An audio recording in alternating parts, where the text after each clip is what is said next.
Hi, and welcome to another episode of Hot Takes with me, the Silver Fox. I did a flash video recently where we talked about Humza Yousaf blocking an investigation and inquiry into Gold Command meetings. The fact that they weren't recorded, weren't minuted. There was no one there officially because nobody kept any records whatsoever. And no one knows what was discussed. No one knows the decisions or the reasons behind the decisions. Certain people were kept out of them for a reason. Other people were welcomed in for precisely the opposite reason one suspects. There's a lot of shadiness and a lot of shenanigans going on, and it needs to come out. The truth must be told. But of course the truth is the last thing the SNP wants released to the people. And so Humza Yousaf has resisted the urge to let the truth unfold, and he has denied an investigation. We have to ask, how deeply is he involved with the corruption and nastiness that's going on at the heart of this SNP government? And why is he so desperate to keep everything secret? Let's have a look and see what's going on. Here goes. So secretive Humza Yousaf blocks independent probe into the secret Gold Command COVID meetings. Because of course he does. He cannot afford any of this to come out. This whole house of cards is tumbling down now because everyone has seen it is lies upon lies. The walls are lies, the roof are lies, the furniture is lies, and it's built on a basis of lies. And once you start pulling apart and finding the truth, the whole monolithic edifice falls apart and reveals the truth. And the truth is that these are all odious, lying scum.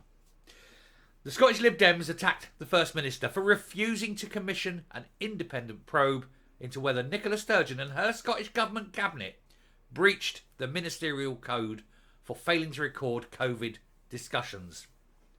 The answer there is yes, they did, because the ministerial code explicitly states that all official meetings are recorded, minuted, and that there are people present with, taking the record. Otherwise, it is not deemed to be a fit and proper meeting. And at that point, you're breaching the code. Humza Yousaf has been caught up in another row surrounding SNP secrecy after blocking attempts to probe why the Scottish Government refused to take notes at the COVID Gold Command meetings. The First Minister claimed it would not add to the existing scrutiny of the judge-led statutory inquiries. That's not your decision to make. That's not your judgment call. Your call is to say, OK, we'll let the truth come out because we are obviously an open and transparent government, as you claim. Except, of course, when that openness and transparency may end up putting you and others in jail, in which case you keep your mouth shut and you hide everything.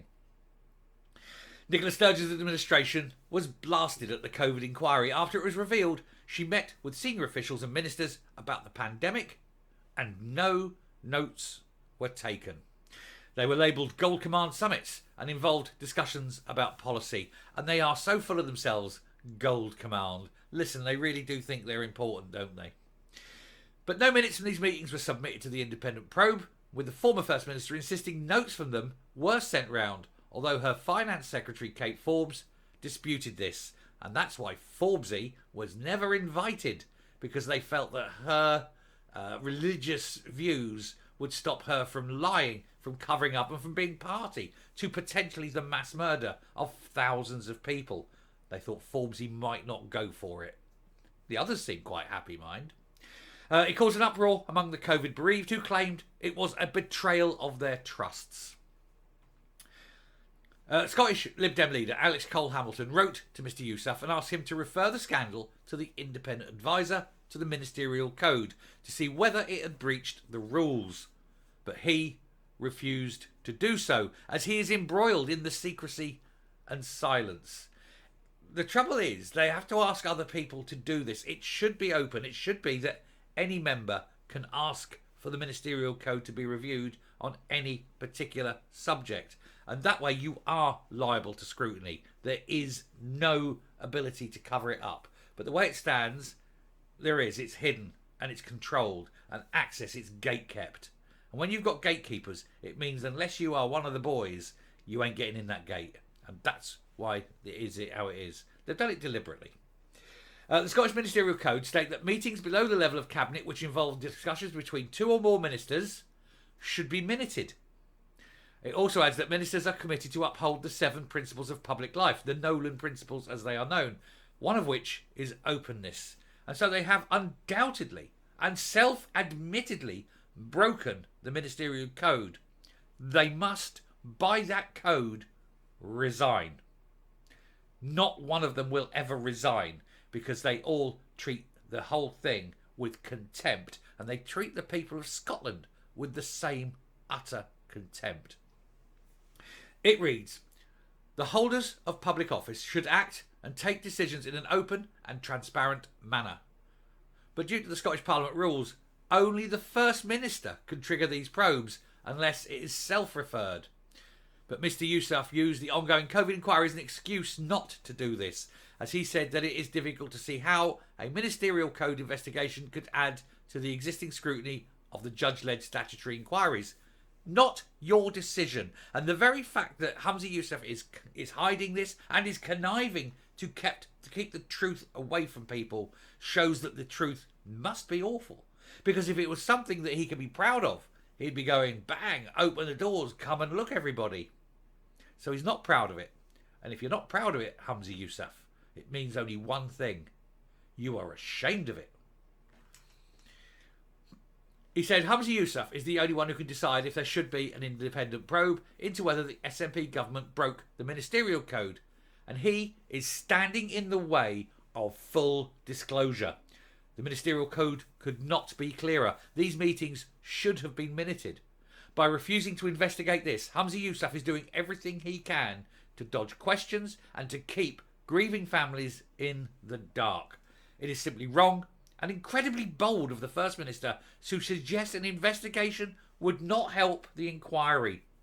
An investigation would only work in tandem with the public inquiry. It would provide the inquiry with the full picture that ministers have sought to undermine through their chaotic record keeping and mass deletion. It would also inspire more trust rather than simply allowing the government to investigate itself, as the First Minister proposes. He wants to mark his own homework. And do we think that what is presented will be in any way even approximately close to the truth? Of course not. It'll be a whitewash. It'll be a cover-up. It'll be a smear. And it'll end up being Westminster's fault, because this is the SNP after all. He said bereaved families deserve far better than a government more interested in covering its tracks than providing answers, from their refusals to their deletions, from their omissions to their obfuscations. This government is hardwired to secrecy and silence. Their pernicious arrogance at the heart of that is breathtaking. They're a criminal organisation. They're the same as the National Socialists in Germany in 1930. I think we can all agree. In Mr Yousaf's response, he claimed that it would be inappropriate for him to preempt the findings of an inquiry in any way. And the inquiry is considering all issues relating to the management of the COVID-19 pandemic in detail, and I'm not going to offer a running commentary on issues currently being considered. What he means by that is, I dare not have an independent investigation into these things, because it'll make me look bad, it'll make Nicola look bad, and it'll make the SNP look like a bunch of corporate thugs committing the worst kind of human rights atrocities for anyone since perhaps Pol Pot. That's what he means, and I'm coming up. So there you are, a man steeped in the blood of others, steeped in the lies of an entire generation of party members, and who cannot and dare not call for an inquiry into the truth, because he knows at the heart of that inquiry will cost him his job and possibly his freedom, and certainly that of many of those around him. How long would he last? One wonders, should he ever do that? This party is rife with nastiness, with vindictiveness, and with sheer utter thuggery. That is what he's scared of. Well, he won't be Prime Minister or First Minister forever, and whoever comes in afterwards can instigate a full investigation. If he thinks it's ever going to go away, he needs to think again. I'll stop there. Thank you very much for watching. Do please hit the subscribe button, ring the bell, leave a like, leave a comment, please share the video, and I will speak to you later. Bye.